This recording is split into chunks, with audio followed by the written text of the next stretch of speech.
And we're back on your coffee break on the HAN Network. I'm Kate Czaplinski, and we're joined by a special guest right now, Cristina Sandolo, who is the Executive Director of the Bridgeport-based Green Village Initiative. Cristina, welcome. Thanks for having me. So tell us what the Green Village Initiative is all about. Sure, so we're a nonprofit based in Bridgeport, as you mentioned, and we create economic, social, and environmental change through a unified network of urban gardens, so community gardens, school gardens, and urban farms. And when did you guys start? We were founded back in 2008, actually, and so we were doing some school garden work in a few towns, Darien. We did a lot of work in Westport. We've since sort of started focusing on Bridgeport since 2011. So we've got 13 community gardens, we've got about 24 school gardens, and we have an 1.5 acre urban farm that sells to the Bridgeport public school cafeterias, which is exciting. And we also have a youth leadership program, which enrolls 20 youth, Bridgeport and some students from outside of Bridgeport as well, high school and college age students. So we do sort of youth leadership and urban agriculture. Now, what does the initiative see as the benefit of having these kind of community gardens and school gardens? What is the goal? Sure. So not only do we increase consumption of healthy food and increase access to healthy food for Bridgeport residents, but we also see ourselves as creating some economic opportunities as well. So we're going to start cultivating some growers from our community garden network and also our school garden network so that they can start becoming vendors over the next few years at some neighborhood farmers markets, which we're pretty excited about. So we're creating some economic opportunities, impacting family food budgets, increasing access to healthy food, but as I said, also creating young leaders of change within the city. So we do a lot of food justice programming and social justice programming through our youth program. So we're really trying to cultivate leaders of change within the city of Bridgeport. Now, is there anything that stands out to you as one of the accomplishments or moments that you're most proud of just in doing this work? Sure. I would say, let's see, that's a good one. I would say this summer, just working with our youth program, and we had our youth working together over the course of probably the 3 or 4 month season, so from the beginning of May through the end of August, and just seeing them become so engaged in the work that they were doing and become their own sort of community and a community of friends together that were working side by side to grow healthy food in the neighborhood, but also to be the voices of health in the neighborhood, in the North End neighborhood of Bridgeport, in the reservoir community. So becoming those voices of sort of change and health and positivity for the neighborhood.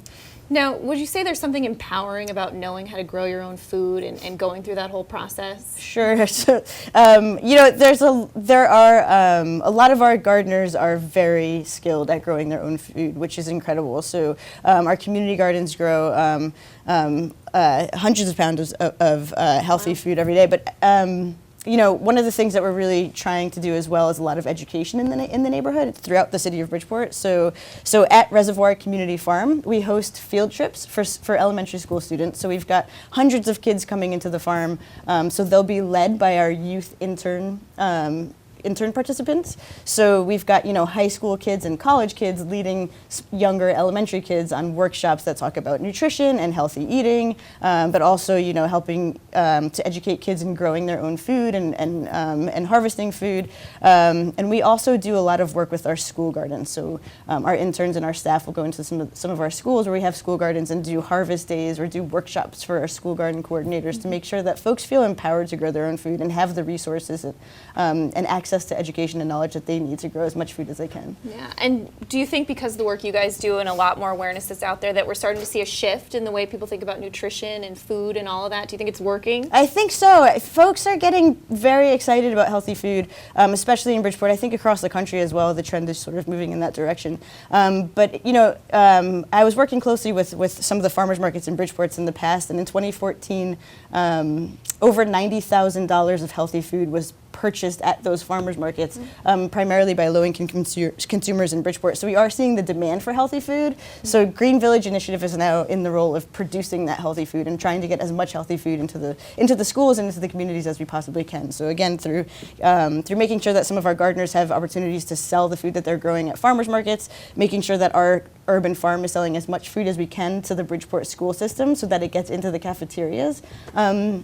And making sure that our school gardens and and interns are learning as much as they can about being the next generation of food growers and agents of change in Bridgeport. That's fabulous. Why is it so important to bring a program like that to Bridgeport? Why was it needed? There are some neighborhoods that lack access to affordable, healthy food.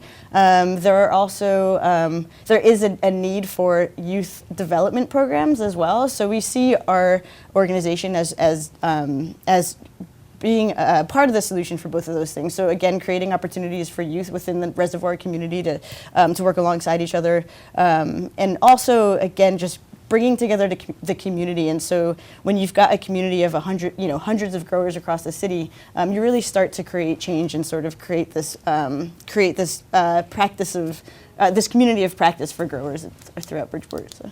And you guys actually have a big event coming up on Monday that's sold out, I hear. We do. Which is pretty fabulous. Tell us about that. We're having a fundraiser at Avocala Restaurant, one of Bridgeport's best restaurants downtown, on the 16th, so Monday from 6 to 10. We have sold out. We are extremely excited. The folks at Avocala are just incredible, and they're hosting our event for us, and also pretty excited about being able to use some local produce and local meat products as well to create just incredible appetizers that our friends and supporters will be able to enjoy.